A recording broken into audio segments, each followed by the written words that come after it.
Are we good? Are we good to start? I don't want to make the camera crew. Is camera crew good? Okay. All right. All right. Thank you for everybody taking time out of their day to come to this awesome panel. And I'm humbled to be a guest on it, and I'm excited. Yeah, so if you guys don't know us, I'm Kelsey, Lewin. I run a retro game store, co-run a retro game store. I also am involved with the Video Game History Foundation and just am really interested in kind of weird gaming stuff.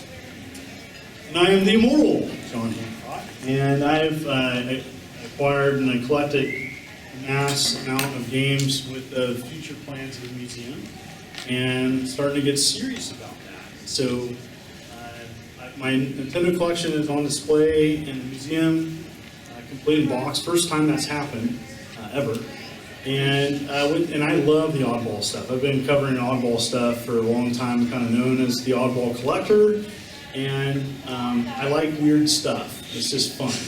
It's fun to collect the weird stuff, and it's sometimes, you get excited about something weird and you hear crickets. And it's like, but I'm excited. So, yeah. And he didn't tell you, he's also a teacher. Oh, yeah. So he's perfect for this panel. Yeah. Second grade teacher, taught college.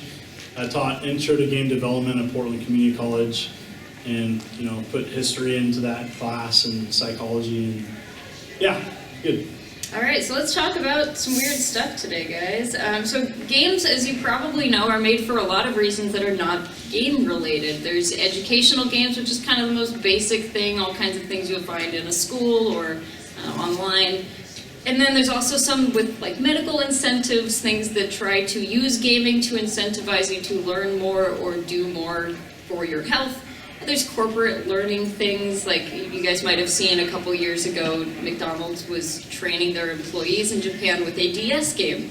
It was kind of like a cooking mama, like learn to flip the burgers and everything through a DS game. And there's quite a bit of that, and a lot of it that doesn't actually get put on a DS cartridge and find its way out into the wild, but computer stuff that's game-based. So we're going to show you some cool ones you probably haven't seen before, but we're also just going to talk about edutainment in general. And this is your quote. If it's not popular or valuable, people don't want to talk about it. Yeah, and we live in kind of a weird collecting kind of crossroads where, things cost more or it's harder to get stuff, and so people have to pick and choose. And so this is kind of a stereotype, but it's true. It's like, if you don't know about it, if it's not popular, you're not going to hear about it. Or if you're a collector, value does matter to a lot of collectors. And so there's just all this weird stuff in between that just gets lost. And it's thrown out and it's forgotten. And that's the type of stuff I'm excited about, because that's the stuff I collect. I remember I went to New York this last summer, and I got a bunch of like Commodore VIC-20 cassette tape games, and a couple were educational. And I remember, a couple people coming by and going, what the hell is that stuff? And then I had to explain it, and I'm getting excited, and then they looked at me and they said, I can see you're really passionate about that. I'm like, yeah, it's like, how many people are playing this in 2018? And how many people care about it? And like, someone programmed that, they want someone to play it. And there's just a lot of stuff out there.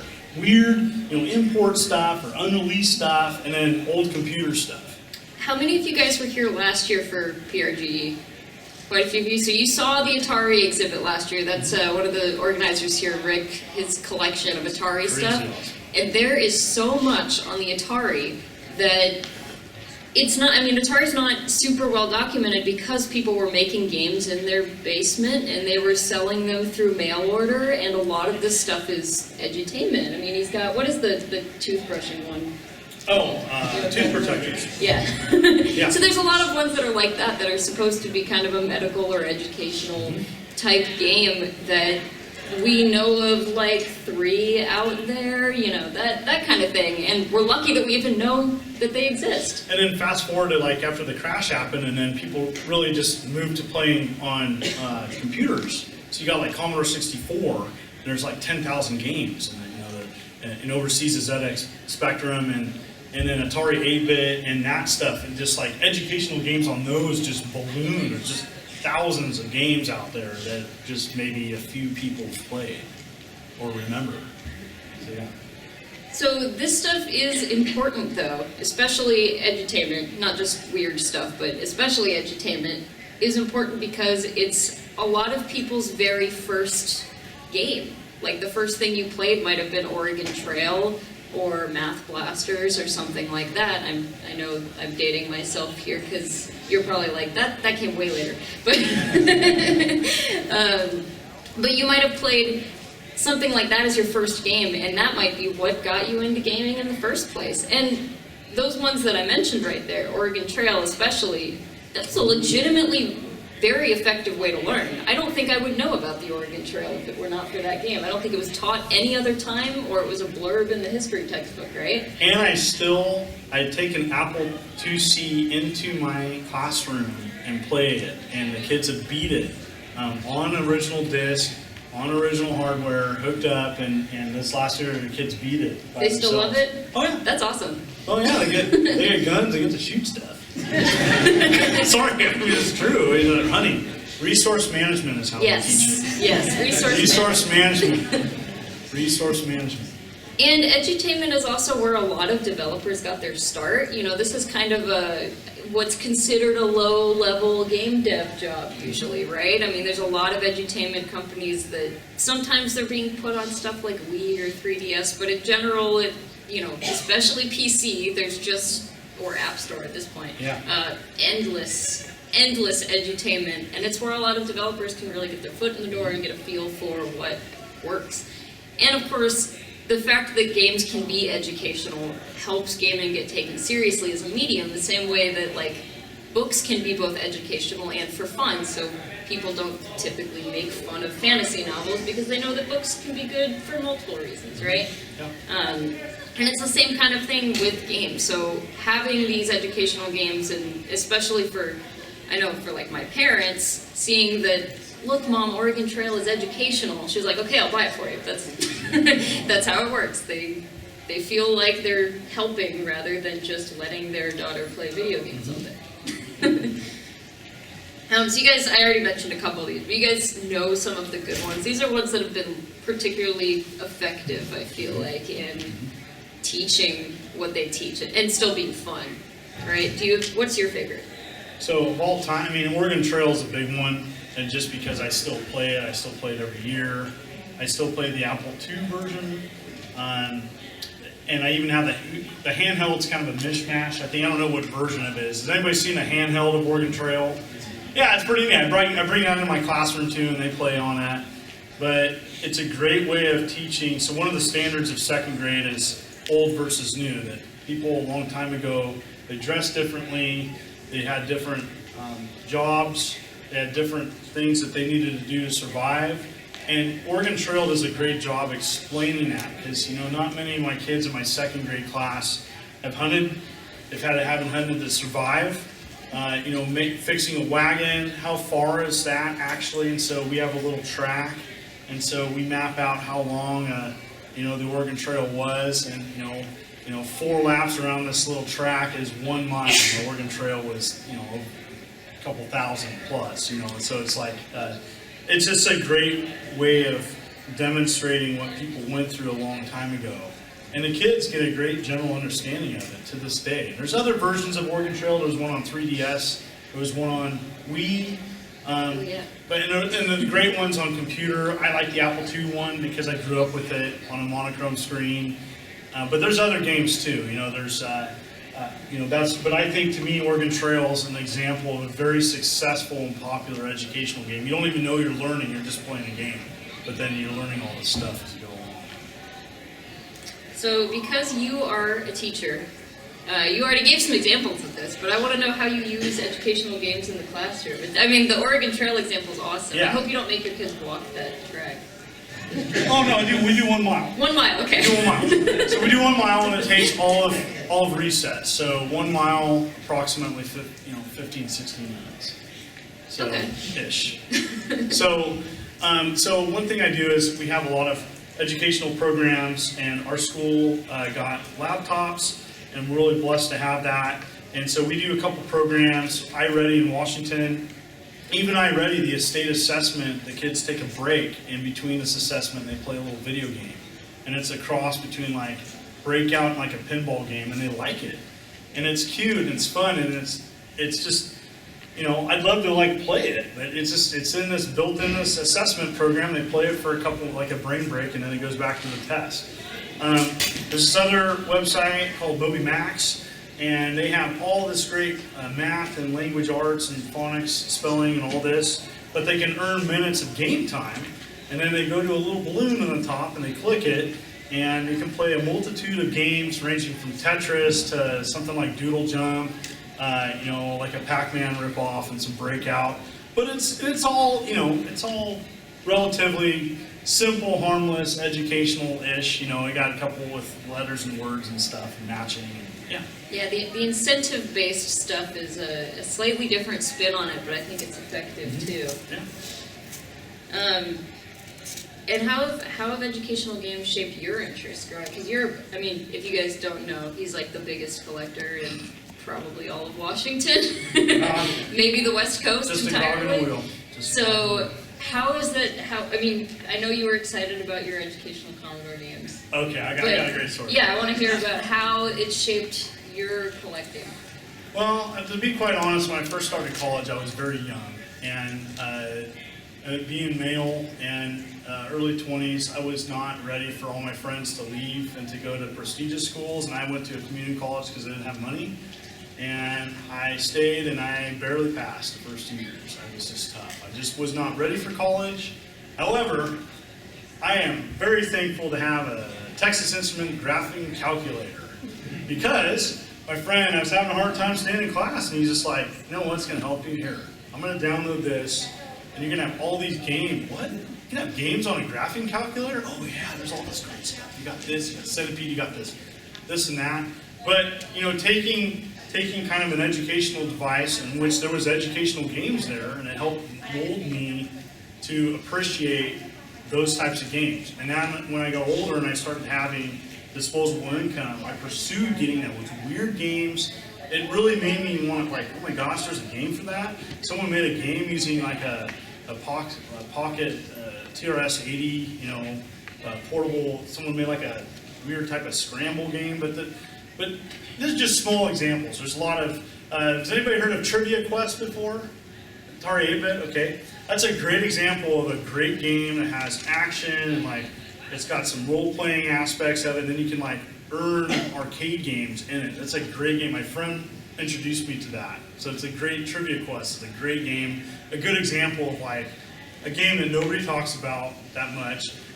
You know, as being someone's gamed a while, I remember it, but it's just lost. Like that type of stuff is just kind of out there, and there's tons of it. And Kelsey's going to talk more about other stuff that's just essentially lost. Like it's just a lot of people don't know it's out there. Yeah. So I'm going to show you some just random things that you guys might find interesting, because we find them interesting. So we've been talking about edutainment, but there's another kind of weird twist to this that's not edutainment, but games being used for, or game formats being used for non-games. And historically, this can be for a couple different reasons. One of them is just that sometimes it's cheaper. Especially if you go back to like the 80s, most people did not have computers yet.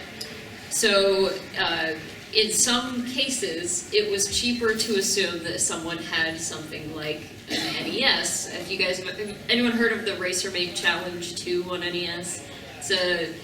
It's a CompuTrainer like bicycle program. It's not a video game. It just is a set of locks that lock your bike, your real life bike, in place in your living room.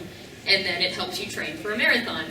But back in, that was the early 90s, but back then there were not that many people who had PCs. More people had NESs in their house than had PCs. So they put it on an NES cartridge. And that was just simply the economic thing to do. And that's the same with the Gameboy sewing machine. It was expensive to put an onboard computer onto a sewing machine. I guess I should explain what that is. It's a sewing machine that you can do all the embroidery and the patterns. Yeah, I don't know words, sewing words. You can do embroidery and patterns and stuff, but you use it from your Gameboy. So there's as you can see on there, there's like a link cable that comes out of the back of it, attaches to a Gameboy, and then you've got software in there that you can just do some embroidery, select a pattern, and press the pedal and go. It'll just do it for you. And it's because it was kind of dual purpose. I mean, it also is like, okay, well, maybe we can make sewing fun for kids by putting it on a Game Boy.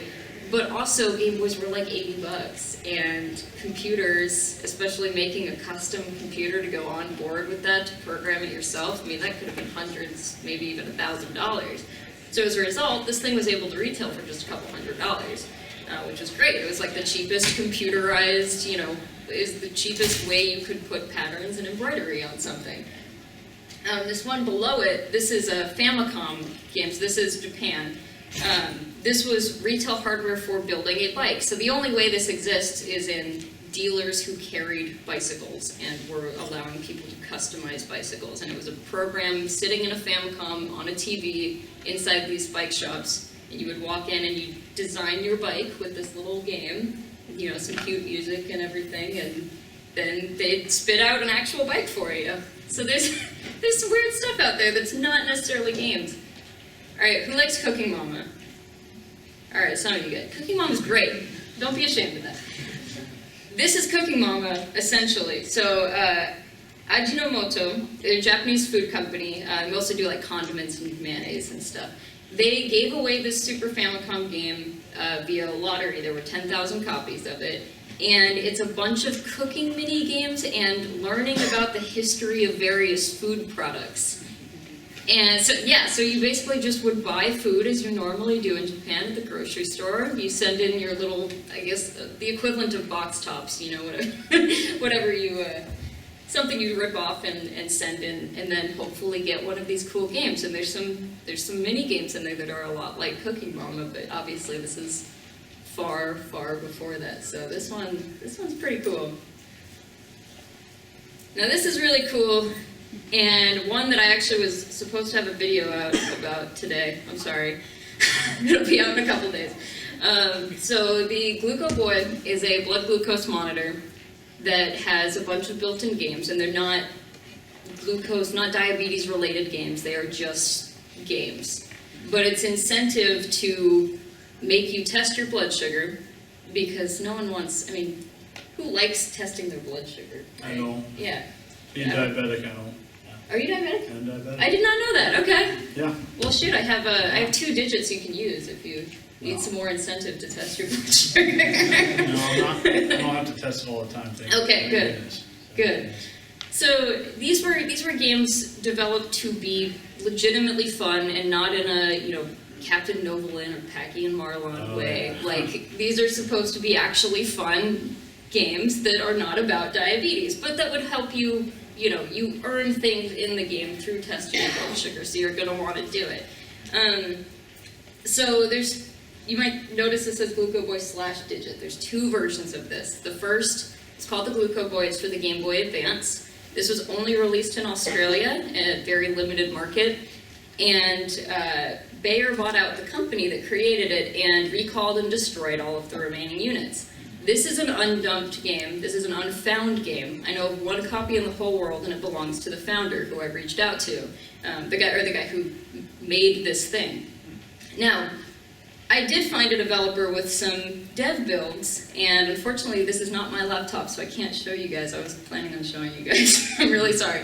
But I will have some footage of that in the next couple of days on my YouTube channel. So we now have Buco. There's going to be, I know this is, no one's excited about this. They're like, Kelsey, why do you care? But Buco is an undubbed game. And like I said, that's, you know, there's 5 games on this. It's 2 main games and 3 mini games. And up until this point, there are some diabetic kids in Australia who have played this, and that's it. I mean, that literally is it. This has not been shown before, it's not been dumped before, and Bayer destroyed all of them. So, and then what they did is they re-released this for the DS as Digit, and it's a different game on there. It's just 1 game, and it's kind of a continuation of one of the games in there, but it's the exact same concept. You connect this, you know, this will either go, like the first one goes in a Game Boy Advance. It could also go in a DS Lite, I guess. The second one goes in a DS or DS Lite, or you can connect it via Wi-Fi for a DSi. And yeah, you test your blood sugar, you get in-game rewards, and it's kind of innovative and kind of cool. This one is one I found really interesting. This is called anone, which is kind of like, it's like an interjection in Japanese, kind of like hey, or just kind of hey. There's not a direct translation, it's just an interjection. So this is a communication tool for those living with autism. Do you have autistic kids in your classroom? Oh yeah. Do you have some struggles with communication and yeah? I don't know how, I mean this is in Japanese, so I'm assuming that's not going to be effective for you. But I found this really interesting because Japan is the 3rd highest autism rate in the world. I did not know that because they don't really, when you think of Japan, you don't think of like really strong mental health help, right? Well, they have the highest suicide rate. Yeah, yeah, I think exactly. that coming from the mental health field, I know that they have, have some things to work on. Yeah. Yes, but yes. So I'm surprised to see this even exists because it's still a very, despite being the 3rd highest autism rate in the world, it's a very stigmatized thing over there. Yeah. But this is a communication tool that it's also on phones and stuff, so you don't have to have a DS version, but we're collectors. We always think the coolest ones are the ones that are on an actual console. But yeah, in a way to kind of, there's a timer on there that's meant to sort of be like a, press this timer and that's your like wait it out, calm down type of thing. There's scheduling, there's a way to like kind of arrange photos and tags to help you visualize things better. These are all just tools that were, developed by doctors and psychologists and stuff meant to help with people with autism in Japan. So this is pretty cool. So those are, I don't want to just show nonstop that stuff, but I thought you guys might appreciate some of that weird stuff. Going back to just edutainment in general, I think some of the best educational games are not actually edutainment. Like some of the ones that can teach us the best lessons. You had a good one earlier you were talking about. Yeah, Minecraft. I mean, who's played Minecraft? Yeah, there's more people that play Minecraft still than Fortnite. And Minecraft, I have to say that.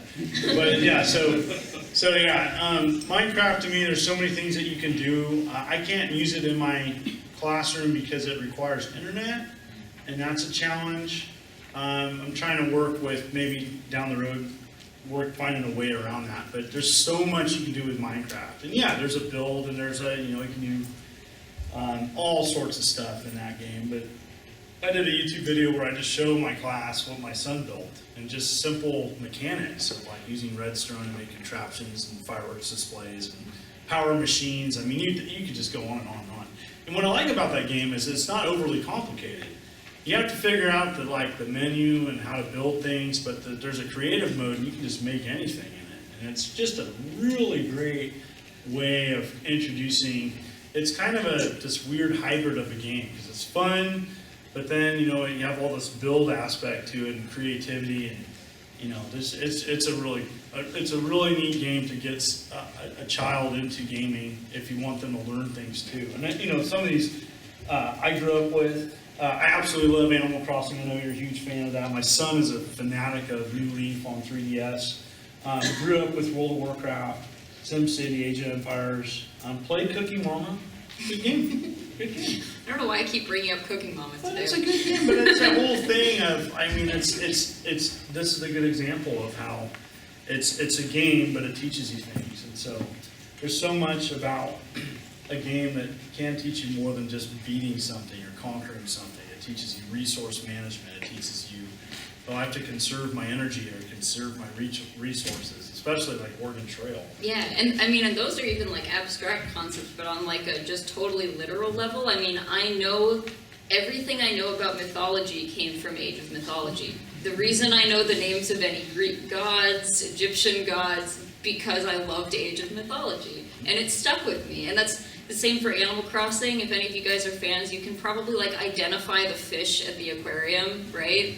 Like you already know you've been fishing in the game, and you just kind of get that. You're like, oh, that's a red snapper over there. That's a Romance of the Three Kingdoms, like those koi games. Tons and tons of history and of things you wouldn't know about. And that's those are games that you have to definitely, you have to sit down and play. But But yeah, it's those types of games, which they're a game, but you're also learning something. Yeah, and I have a weird one up here, which is Pokemon Snap, but I think everyone is a better photographer for having played Pokemon Snap. You guys you get a sense of how to like arrange a photo and like the rule of thirds and having something nice, nicely centered in the frame and everything, because they critique you on that in the game. If you get something off frame or you kind of get their side or something, he'll be like, that's not how you do it. Make sure you center it. Try to be. They give you tips, like literal photography tips. It's not perfect, but I think everyone can actually learn some photography tips entirely on accident from playing that game, like without knowing it or seeing it at all. World of Warcraft, I thought was, and really any MMO, teaches you how economics work, how economies function, especially when you have like a secondary market, like an auction house and that sort of thing, as MMOs have. It's a good precursor to collecting video games, actually. Especially when you get something like, all the hats in Team Fortress 2 and that sort of thing, where these are digital items that get, well, this one's kind of cool, or this one was only given out in 2008 if you did this one thing. And it teaches you supply and demand. Well, and it's also team building, working with someone on a raid. How we have to work together with a mission and working together and communicating. A lot of these, especially on computers, before everybody was chatting. Good for me is Phantasy Star Online. You played that back in the day. You got a couple Phantasy Star Online. That's how I learned my typing. Before typing the dead and all that, but like playing Phantasy Star Online, my typing got pretty you decent. gotta get fast, right? You gotta be able to talk to people quickly. I need a pipe. Yeah. The pipe in the game's teleport, by the way. So, but yeah, not that he's a drug. Yeah, but yeah, like it was just a lot of those MMOs, those early ones, typing was beneficial because that's a skill that you're going to use in the real world. But did you ever have one of those like GameCube keyboard controllers that's got the big keyboard in the middle? I did. I always thought that should work in Animal Crossing too. It only works on Phantasy Star. One of the few things that when I moved up to Washington, I lost. Ah, that's I had one. I don't know what happened to it, but it didn't make the move. Yeah. I wonder how many things of yours don't make a move when, you just have so much stuff. Yeah, someone came by me here and it's like, hey, I owe you this. You bought it. I'm like, I did? Whoops. But yeah, oops. But yeah, I have quite a bit.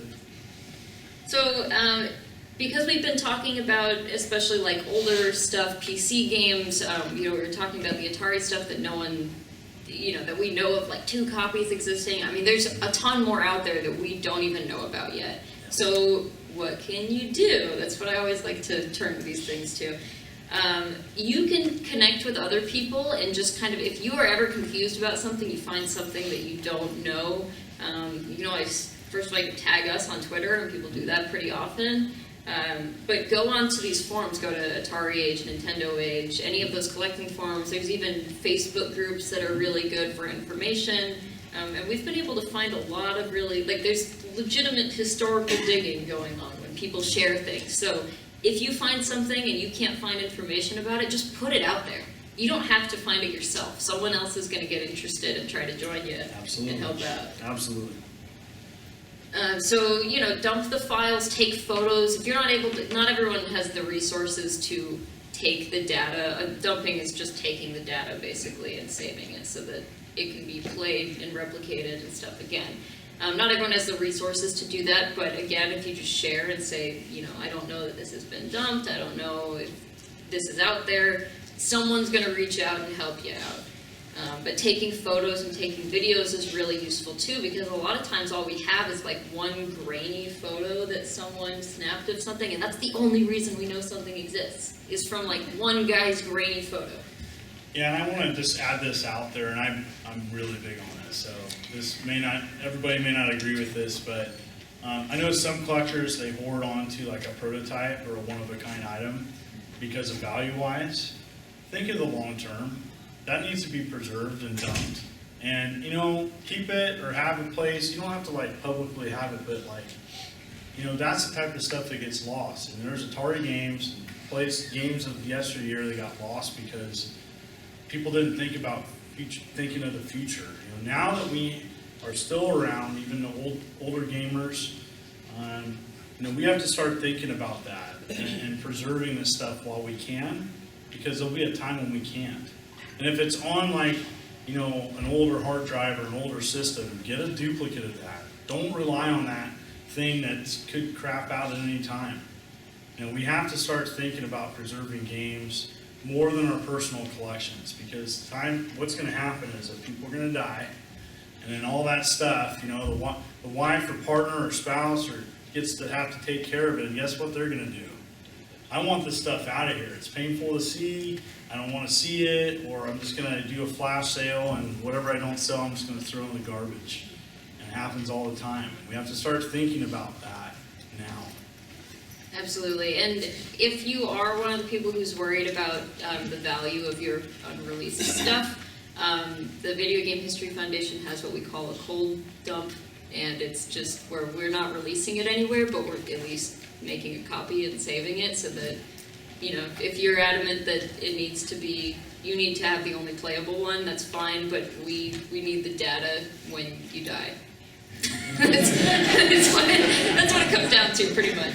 So yeah, check out other places that are helping save games. There's all kinds of little ones. Video game preservation is not it's not a coherent thing yet. We're working on it, but there's a lot of individual things happening. But the Video Game History Foundation is a great place to start. The Game Preservation Society in Japan, and I'm sure there's plenty more.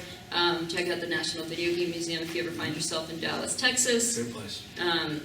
Yeah, and I think with that, we can just open it up to questions. Is that good with you? That's great. All right. Anyone have any questions for us? Yeah, so I'm actually with a group down in Northern Virginia that does serious games. Our students in the game program, we have a feeder program that they go into, and then they work to make serious games for a couple years before they move on to other industries. I'm curious, because we've talked mostly about older systems. How do the two of you see newer technology, things like VR, AR, haptic devices, and the like, changing what we can teach and how we teach? Well, I think there's two things going on here. First of all, it's only going to get better in terms of, VR is such a powerful teaching tool, especially when you get into things like the medical field. Being able to give that perspective to people is going to be very, very powerful. If we're talking about a preservation standpoint at all, I think all of that's going to disappear, and that sucks, and there should be some documentation efforts on that too. I don't mean to hijack this and turn this into a preservation panel, by the way. It's just always in the back of my mind. I don't know how, I feel like modern stuff is, we're just getting better at it, but in the same way, there's a lot of filler with the App Store and Steam and stuff. There ends up being a lot of filler junk that maybe, that is not well curated in terms of, okay, what's a good educational game and what's some cheesy flip card, $5 thing on the App Store that, you could go through 30 of those and not find anything worthwhile, right? Yeah, I think the challenge too, I want to do a physical museum, so I'm definitely moving forward with that. And so with having it hard to preserve some of that digitally, having an old phone showing that is important.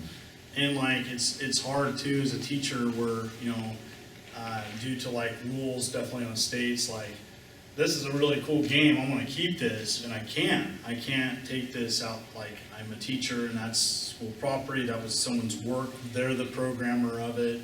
And once I'm done grading it, I'm not keeping it. And there was some really neat stuff that my kids did. And this is going back to using original Game Maker, but they are very creative on making that program that started out not so great, making it do some awesome things, and only doing it in 6 weeks.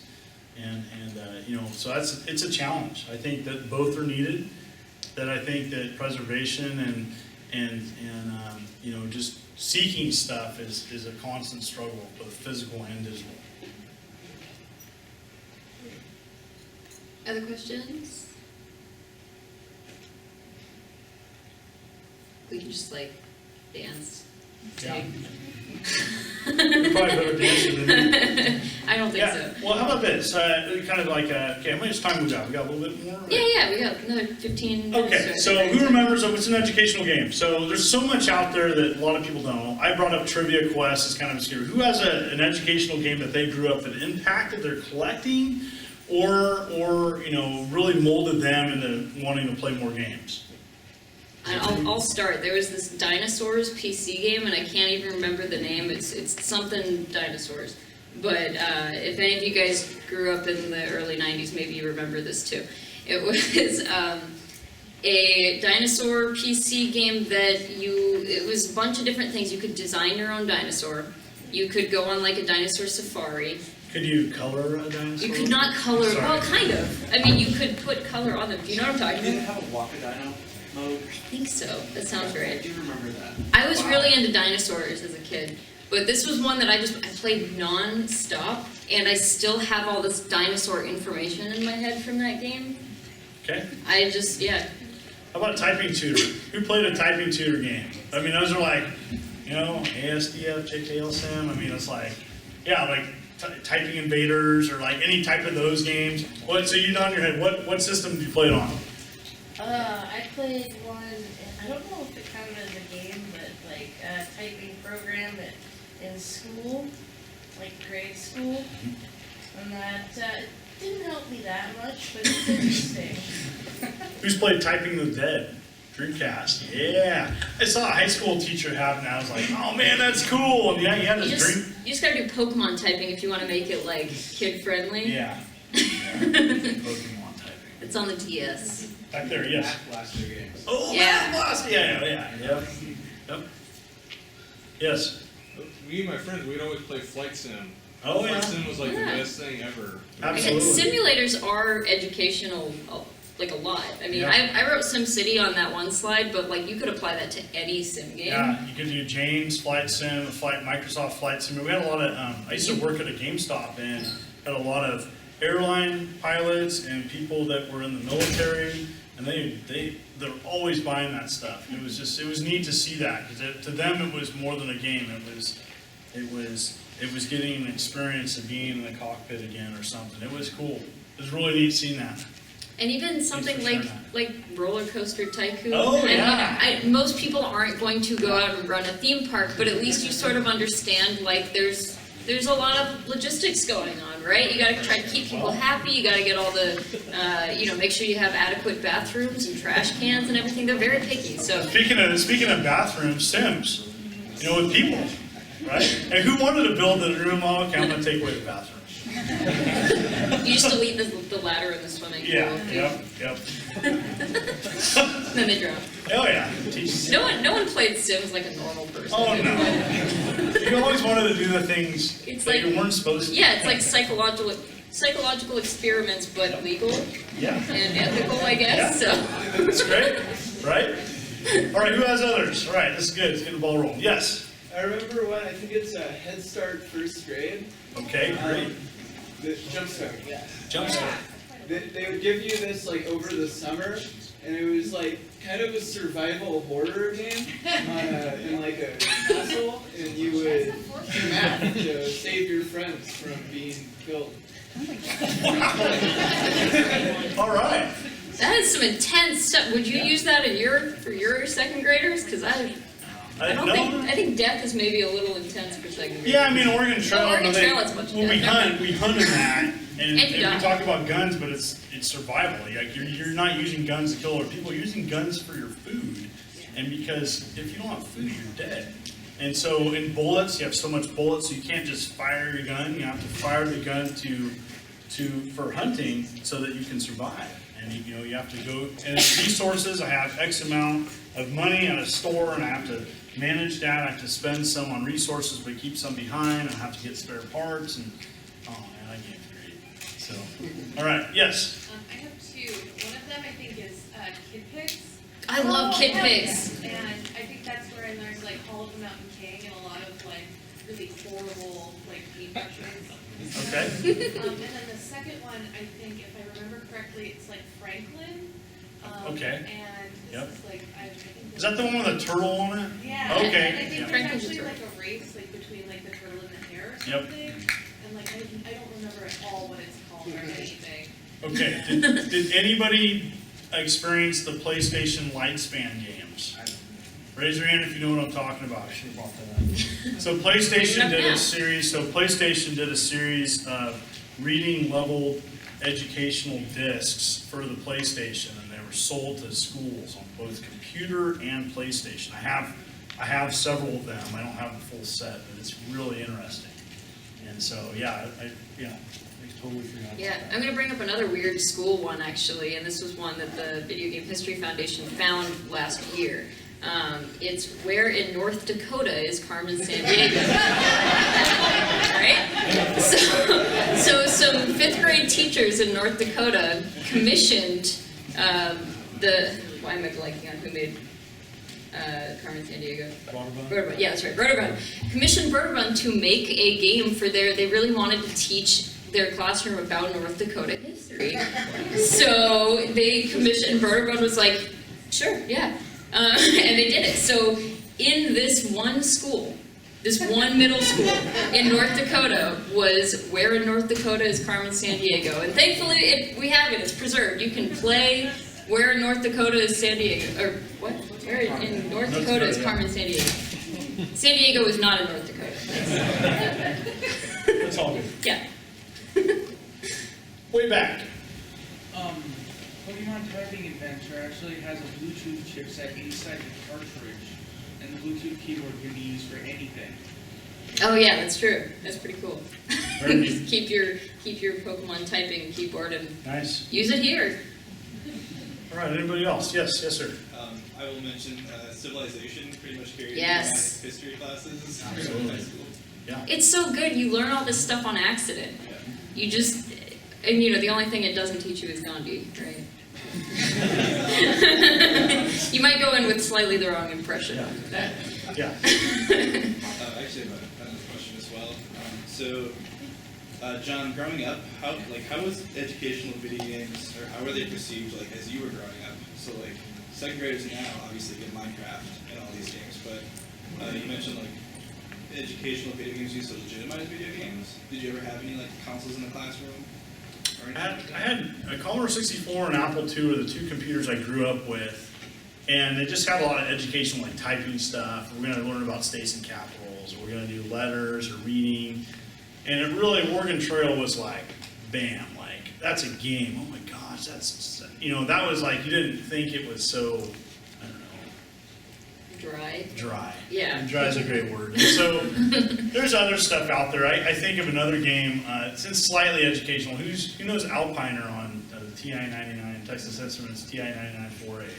And they had a ton of educational stuff, cartridges too. That was a little bit before my time, but that's a good example. But for me, the computer was sold for school, and there was educational games on it. But if you got one of those, then you could get the game that you want. That's not necessarily educational.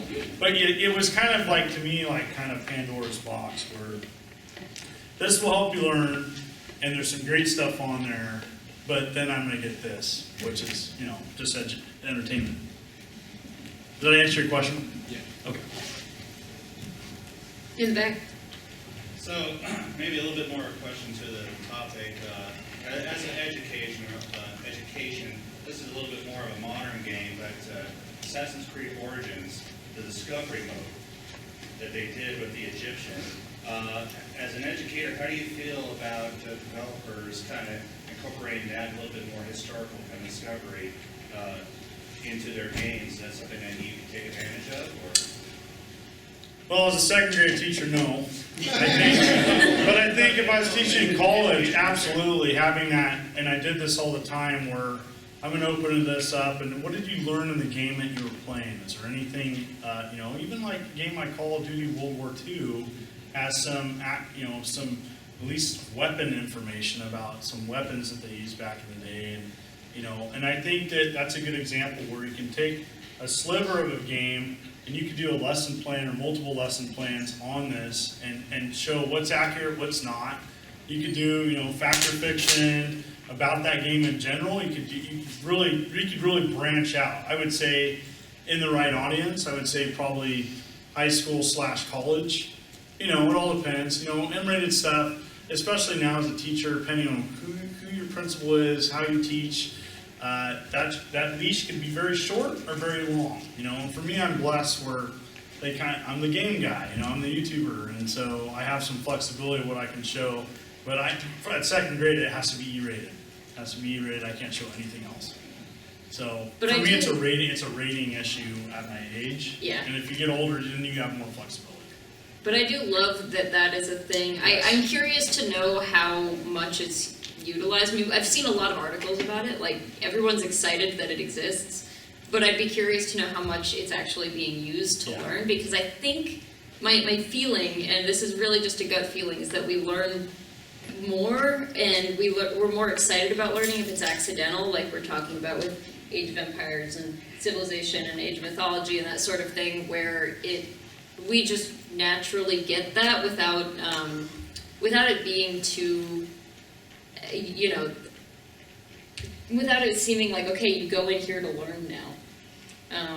That's not always the case. I'm excited about it regardless, and I think some people are probably getting a lot out of it. Yeah. But I'd be curious to know how many people are getting a bunch out of it. Yeah. I apologize from the beginning. I'm just curious, is there a highlight or an example of a very bad edutainment game? Like whether it was just extremely boring or just misinformation, like way hilariously out of date?